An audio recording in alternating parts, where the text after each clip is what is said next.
Kick back and get comfy, because The View is live.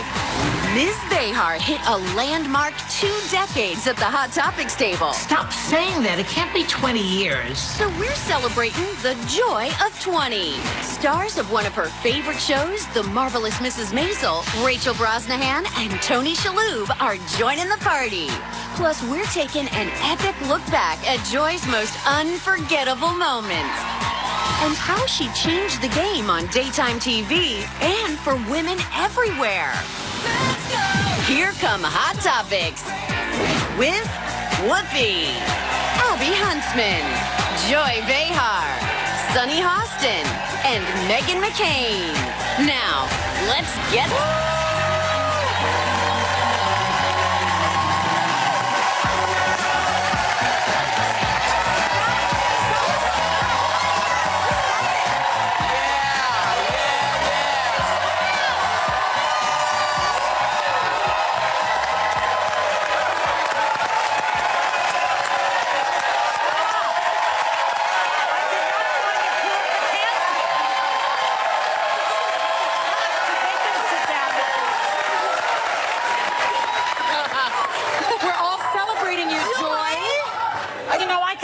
If I had found a cure for a disease or something.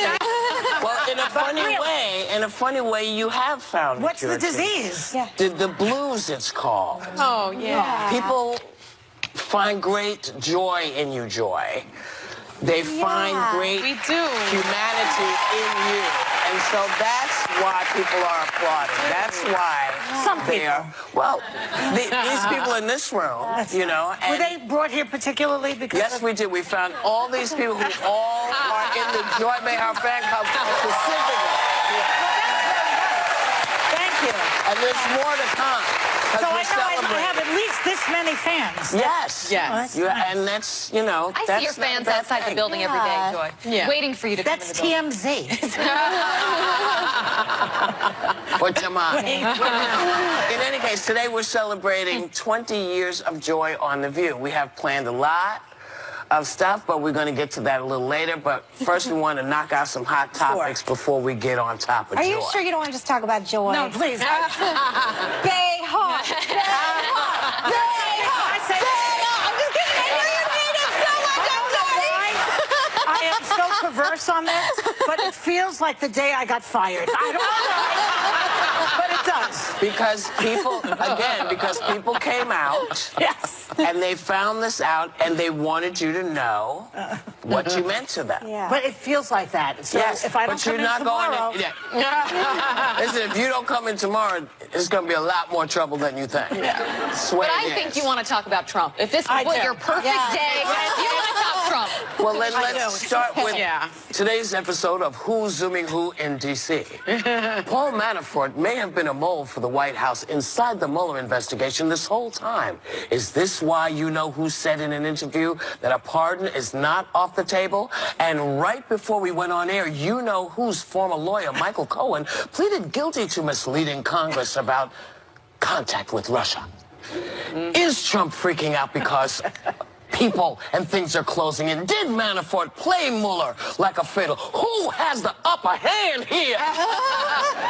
it is like a soap opera. It is a giant soap opera. It is. I know, he says he's not going to The Apprentice anymore. This is The Apprentice. It is. This is the reality show. We're all trapped in the middle of it. I got to tell you, this news about Michael Cohen, we always knew when Michael Cohen flipped that he probably had some significant information. Yeah. Now he's pled guilty to lying in front of Congress about the Trump Tower plans that the Trump Tower was going to be built in Moscow. So he said, you know, everything ended when Trump became president in January of 2016. Now we know those conversations continued through July 2017. Well, we knew that then.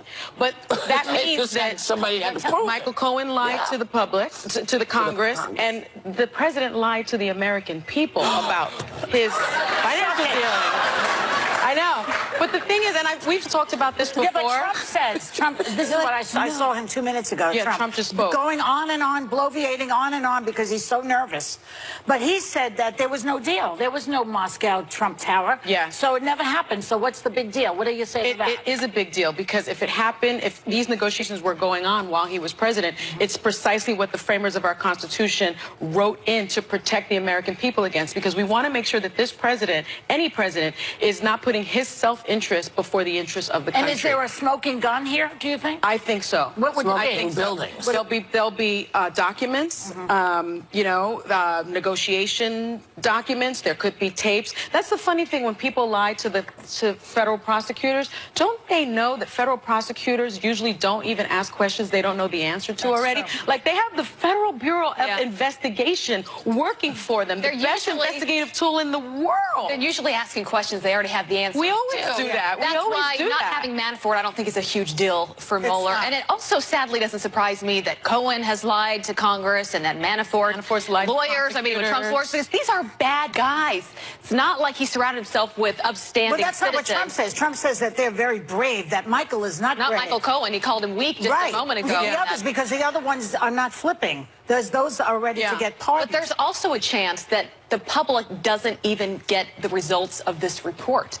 Right? I think there's this idea that Mueller's going to stand in front of the camera and he's going to, list a bunch of things that they found. But ultimately, Mueller gives it to Whitaker. That's why his role is so important, because Whitaker, the Attorney General, can then decide to just keep it quiet, just give an outline to Congress, so many leaks. or release it. It'll leak. Today is a good day for Donald Trump to resign. I really believe that. 20 years for me. That would be Good gift for 20 years on the my View. gift. If he was Donald, do it for me, Well, it's really closing in, right? I mean, Mueller's investigation is so methodical. I'm sorry, I don't like working in hypotheticals. We don't know what we don't know yet. That's what Abby, I think you just said right there. And that we don't know what happens until Mueller comes out. The thing that makes me the most angry is the idea that Paul Manafort could possibly be pardoned. His relationship with Trump aside, his lobbying firm was nicknamed the Torturers Lobby for spinning foreign dictatorships, including governments in Nigeria, Kenya, Zaire, Equatorial Guinea, Saudi Arabia, Somalia, and the Ukraine. Blood money. He's a traitor to the United States of America, one way or the other. You should not, all this other stuff aside, he helped Vladimir Putin. He's a traitor to the United States of America. If he is pardoned, I don't know what I'm going to do on this show. Pardon him. I think he has to save the pardons for his children, frankly. Because you can't pardon everybody. He's got a lot to give out, though. Kids in the family. But there's rumors right now that's what's going to happen, and I think President Trump himself said it's not off the table. He said it's not off the table. Although, if prosecutors are smart, they'll charge him on the state level, and then there's no presidential pardon for that. So basically, Whoopi, who has the upper hand? Great, Mueller Sonny. has the upper hand. Well, right now, I feel better, Sonny. Thanks. before we go to break, what have we learned that we don't know? What we don't know. We'll be right back with more Hot Topics.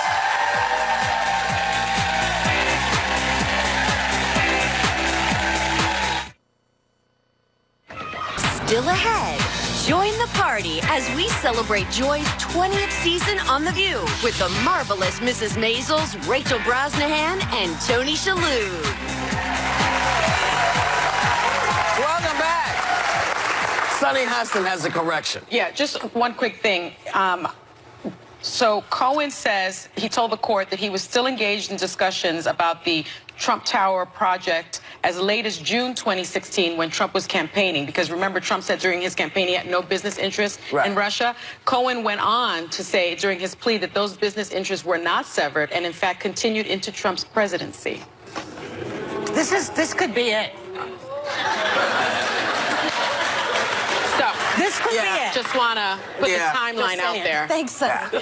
Well, it's either him, I think Michael Cohen, or Stormy Daniels going to get him. Yeah, or a combination of both. Yep. I'm going to let that go. As much as I think that would be a classic joke, it will not work for this story. The holiday classic Rudolph the Red-Nosed Reindeer aired over the weekend. So, of course, it set off an online debate about some of its so-called disturbing themes. People accuse Santa of being a bully. Don't they know the song? Rudolph the red-nosed reindeer had a shiny nose. Yeah. Right? Right. Yep. And if you ever saw him, you would say him glow. Right. All the other reindeer used to laugh and call him names. Yeah. Right. They never let poor Rudolph play it any reindeer game. Which was not nice. Then, You letting Santa off the hook. one foggy Christmas Eve, Yeah. Santa came to say, Yeah. Rudolph, Yeah. with your nose so bright, come on, let me slay Tonight. And then all the reindeer loved him. Yeah. And shouted out and played. True. Rudolph, the That's true. red-nosed reindeer, you gonna go down in history. That's true. Where's the problem? That's true. Well, The hero. He's a kid that nobody believes in. And suddenly, they realize he is special. He is who he is for a reason. Right. And he becomes the hero. Where's the problem? Right.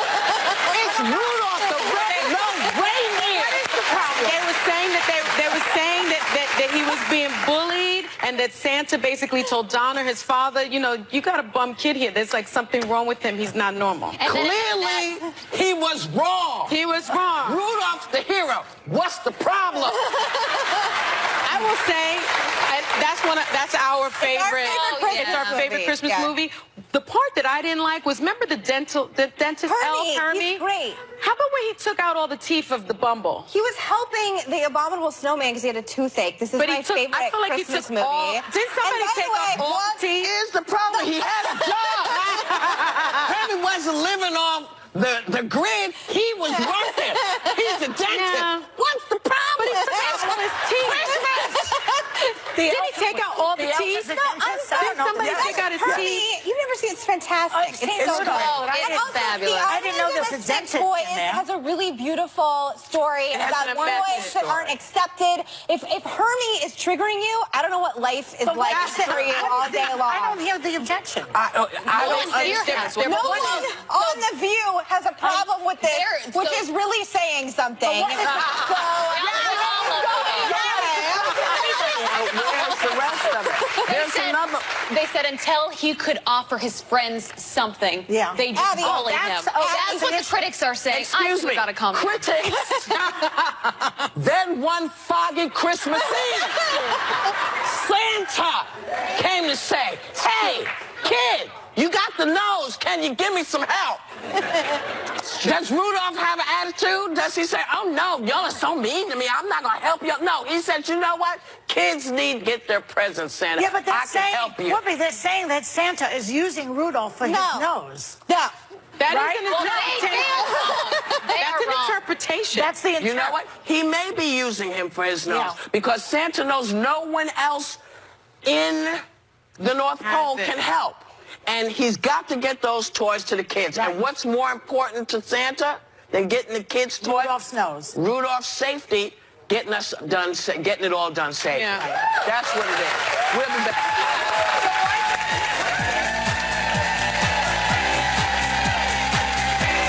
Next, we're celebrating 20 years of joy with her most unforgettable moments, and some famous friends reflect on joy. Honest. Authentic. Kick-ass. Empowering. Comedian. That's 2 words. Sorry.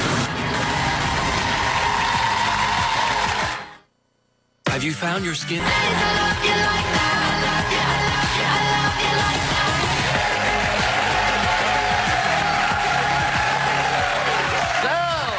Many congratulations to our friend Joy Behar, who just hit the historic 20-year milestone on The View. Yes. And wait, this, God bless and keep you. We asked her. That's the copy. God bless and keep you, God my bless and friend. keep you. All right. Write that joy. God bless and keep you. We asked her what the ride has been like so far, and with some help from her friends and people who know her best. Check it out. I love that top. How many years, man? I know. Well, you know, you get hooked on a show like this because you can say whatever you want. Being a talk show host comes naturally to me because I'm a natural blabbermouth. This is no click, right? Okay, that's all right. Yeah, I grew up in the tenement. My parents are working class people.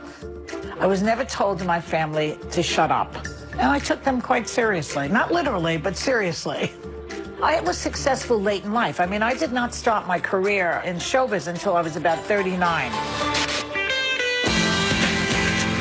This is a show that I have always wanted to do. The original audition for The View was held in a hotel room. And the first team of people were me, Debbie Matenopoulos, Meredith Vieira, and Star Jones. Barbara was watching us, like, you know, through the see-through mirror or something, like they have in Law & Order.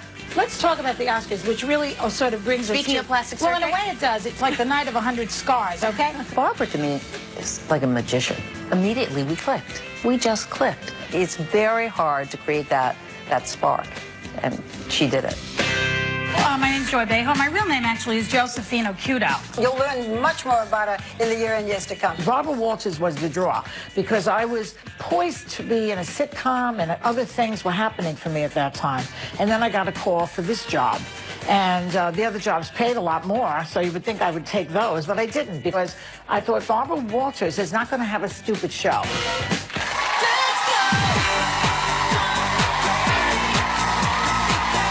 In the early years, they had me jumping through hoops on this show. I had to go out west and ride a horse. Whoopi pushed me up a pole one time. I did line dancing in Texas. They had me doing all sorts of crazy stuff. You know, she's sort of this Frank the My Dear, I don't give a damn type of person, which is ironic because she does give a damn about everything except how people perceive her. You know that she is honest about herself and honest about you. She's not going to sell you out for a laugh. Joy is consistent in what she does and who she is. She doesn't mince words, and that's the great thing about her. That was total BS, and you know it. You're too smart not to know that. But she makes you know what she feels. That makes me mad. And she will challenge you if you come at her again, and she will win. She will win. Why not just find another person who had none of this ambiguity? Well, there are many judges out there who are quite capable of the job. I basically talk to everybody the same way. I don't talk to presidents different from what I talk to Gulmad Angelouts.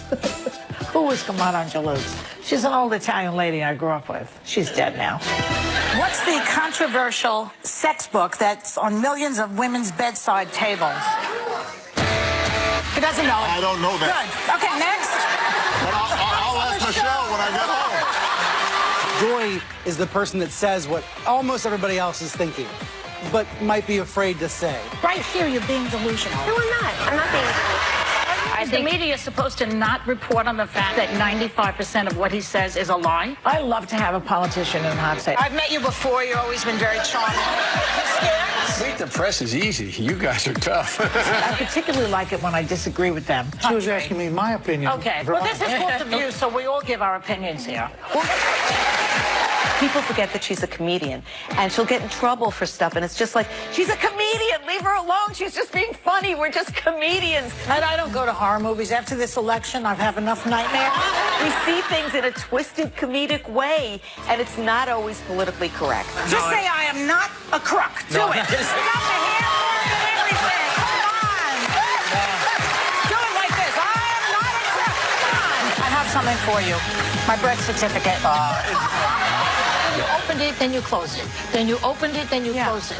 What's your interpretation? I like sparring with Joy because I know she isn't going to get angry with me. What do you think? I think it's very healthy to have debates with Joy, to have Republicans having debates with Joy, particularly this Republican. I'm a little disappointed with the congressional Republicans. She's kidding. She's a comedian. Who are not, no, I totally do. The thing with O'Reilly was very unusual. I have not walked off on shows. I don't do that. But that particular day, he was really, really being a... You agree with it. No, we're Americans. I'm an American. Let me break this to you. And he was just saying things that were completely not true. And he wouldn't really let you argue with him. What do you kill this on 9/11? No. Oh, my God. And I suddenly felt my body rising from my chair. It was like not a conscious thing. I almost felt like I can't sit here. And I just walked off, and Whoopi, and I said, come on, Whoopi, and she followed me, and we left. Joy's going to tell it like it is, and she's going to tell the truth. And if you don't like it, fine, but you know it's going to be her truth. How about a mime is my ideal lover? A mime. With Joy, you're getting the real person. She tells the story of her life through the show, warts and all. My father totally ignored me, so... And that's why she's had such an incredible career on the program. When I was young and I was a virgin, I wanted to make it special. It wasn't that friggin' special. She's smart. She's easy on the eyes. She carries a bold lip like no one I've ever seen. I can disagree with Megan. It doesn't mean I want to sleep with her. That's the thing. Yeah. She allows us to know that we can be our honest, authentic, funny, smart people. Joy has certainly moved the needle on feminism by being herself, by being on camera, by representing honesty. She has been very much part of the advance. For me, she's been an amazing role model. She's like the Joan of Arc and Spanx, you know? I see her as this woman who's just fierce. She's very funny. She is a comedian first. Joy is the only woman that I kiss where I could have gone back for more. Very soft lips, very come hither. She's just always been supportive. Like, I don't think she's ever called me Toots, but I feel like she's called me Toots. Does that make sense at all? Welcome back. 20 years did not go by that fast. Now, usually when you're enjoying yourself, which I have been, it goes by like that. This one didn't. Why is that? I've met presidents, movie stars, musicians. I've sung songs with Carly Simon. I've met all these people, and that's why it didn't go by that fast. It's incredible, really, and I'm very thankful for that. Have a good weekend. Take a little time to enjoy the view. Bye. It's a wrap. Thank you, Joy. Goodbye.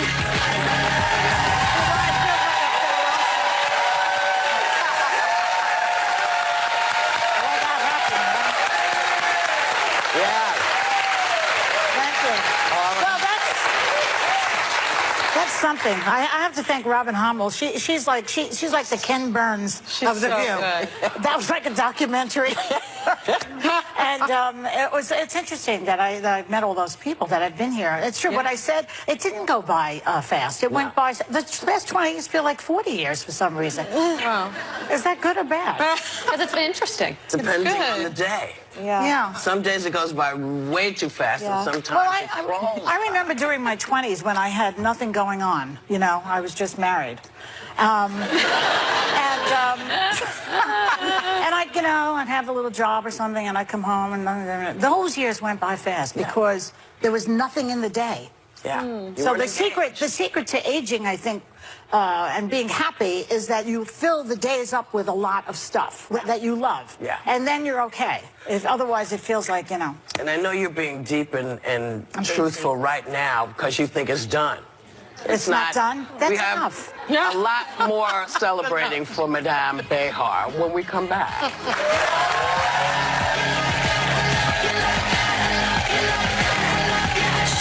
Two of TV's biggest legends and friends of Joy are springing one historic surprise on her right after this.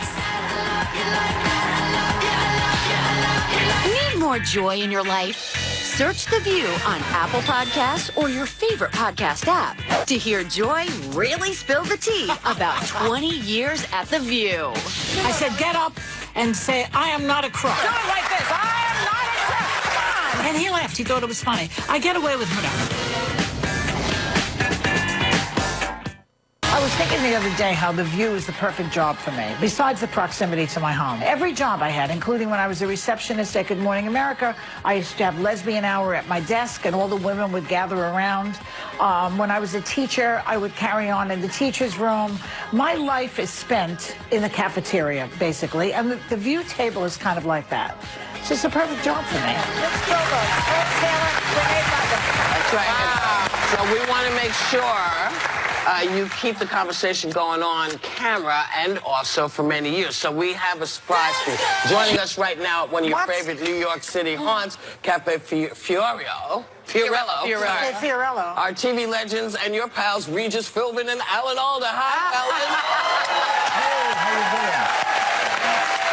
Are they here now? Yeah, they're there right Gentlemen, why are you there? We're here to celebrate Joy's 20th anniversary on the show. Isn't that great? Absolutely. It has been great. Do we have to have more, though? You have to have more. That's enough. I agree. You're right about that. Joy, listen to this. This is amazing. This is going to be, we're here to present you with the greatest honor of your career. We have plaques at booths, Regis and I both, because we're very important people. We have plaques on the booths in this restaurant. We're awarding you your own plaque right on the wall. This table reserved for Joy Behar. Right over there. Isn't that great? And Joy, listen, you're going to love this. You're going to love this because your plaque is right next to Donald Trump's. Oh, my gosh. No, it's not. You know, it's nice. It's really smart. So it's so good that you changed your name to Joy Behar because Josefina Occhiuto wouldn't fit on the plaque. I never heard that name before tonight. Yeah, I had my name used to be Alfonso d'Abruzzo. I had to change it or I wouldn't get into the restaurant. I'm still Regis Philbin. Nobody cares. Where's your plaque? My plaque? It's right over here. In his teeth. Right over here. Isn't it? Oh, that's pretty good. Where is it? The man can't find his own plaque. No, it's over there. How the great have fallen. Why are we sitting here? Should be over there. Are there any blacks with plaques? These two also suffer from tremendous longevity, I must point out. They have been in the business for way longer than me, even. I mean, Alan was a pup in vaudeville. Regis was a pup with Kathy Lee. I mean, it's been the two of them go on and on and on. Thank God. So thank you, guys. Regis himself, you've only got 20 years on The View. Regis has 157 years on television. That's right. And great every and nobody cares. Regis, we care. Listen, guys, order me the veal parmesan and the wedding soup at Fiorella's. I'll see you later. Thanks to Alan Alda and Regis Philbin. Come on over and have lunch with us. Also, thank you. Congratulations, Joy, once again being in the Big 2-0. They're still there. He's still talking. Yeah, they're still talking. But as Regis says, who cares? We'll be right back.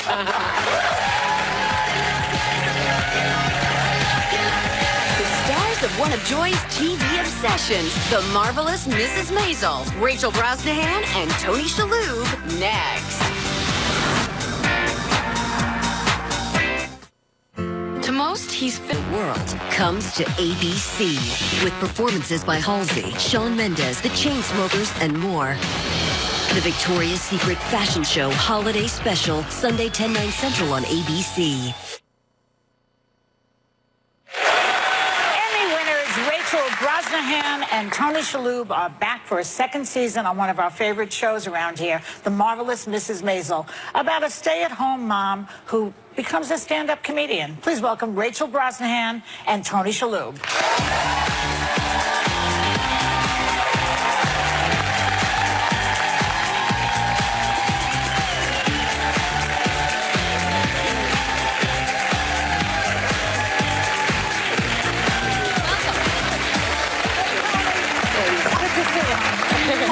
Okay.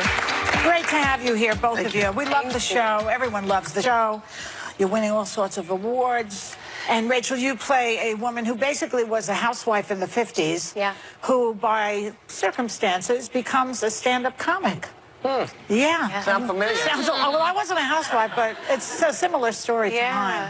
I wonder how you, I wonder why divorced women suddenly become comedians. I mean, I don't, but, so what did you learn about stand-up?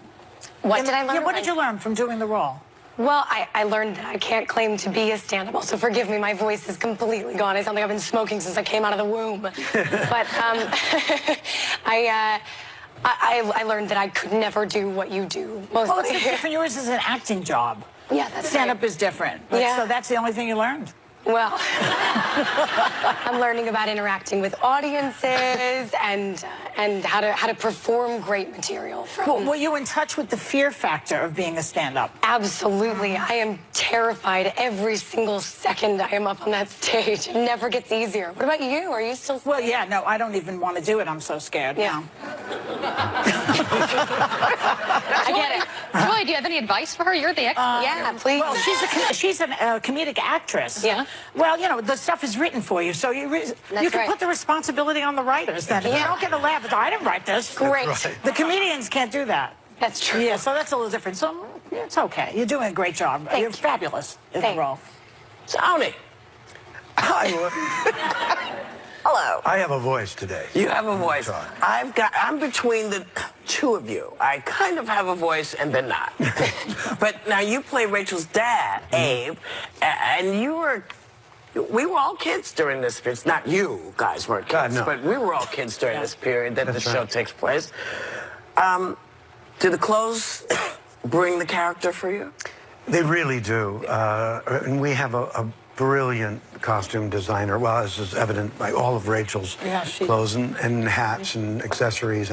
But for me, it's that sort of layered thing. It's, you know, it's the shirt and the sweater vest and then the sport coat and the coat and I don't know. I put on this costume. I feel like I'm sort of channeling my father and my uncles and especially the hats and that whole thing. It just really brings me back.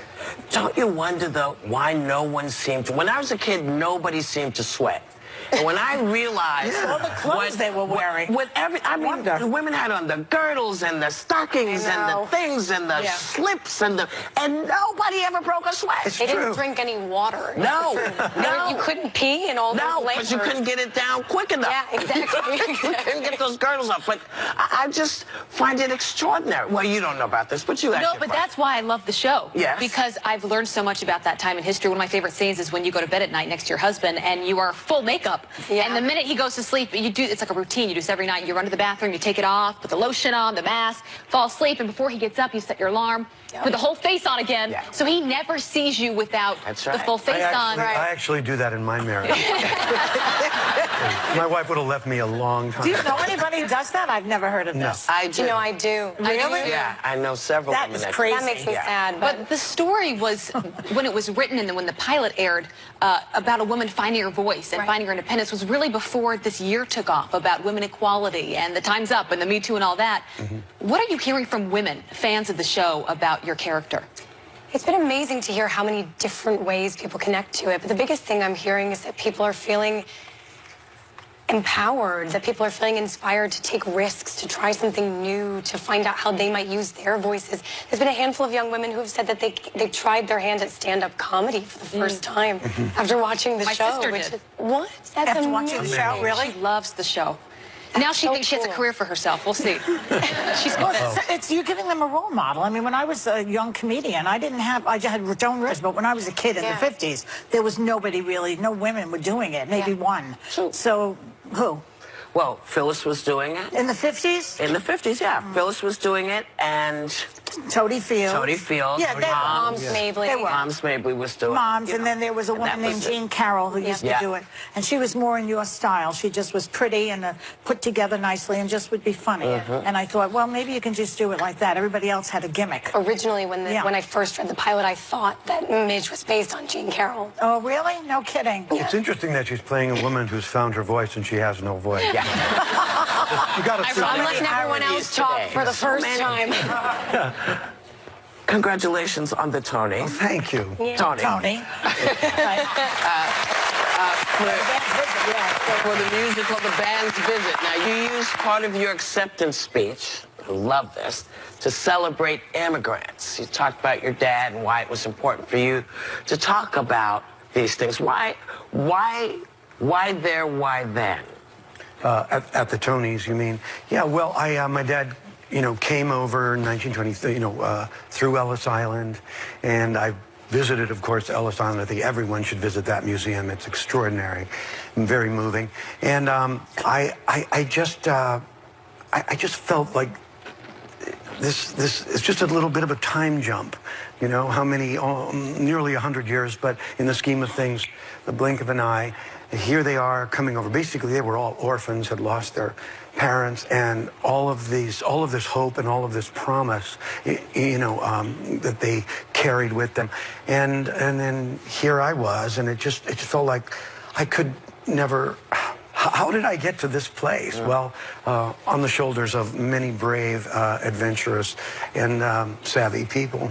Reminds you of what's going on at the border today a little bit, doesn't it? And it's so people it's so trying to come in and may have a life for themselves and flee terrible things in their own countries. And we have to be proud of America again, I hope. Yeah, and tell those stories. They're beautiful stories, and how so many of us got here. Well, it's American. It's America. You know, for most of us. Some people were actually began here, and then some were kind of brought over here, didn't tell us where we were going. But, you know, but as it turns out, we're all here together, right? This is the American story. This table tells you everything. That's true.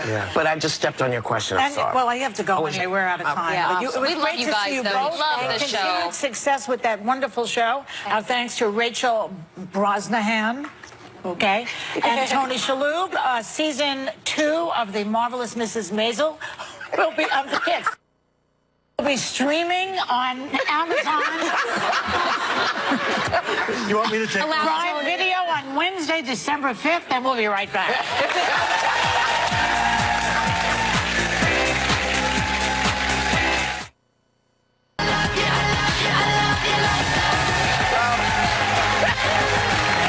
So, Joy, much like Jerry Springer, do you have any final thoughts? Well, I'd just like to thank everybody for being so nice and the audience for coming.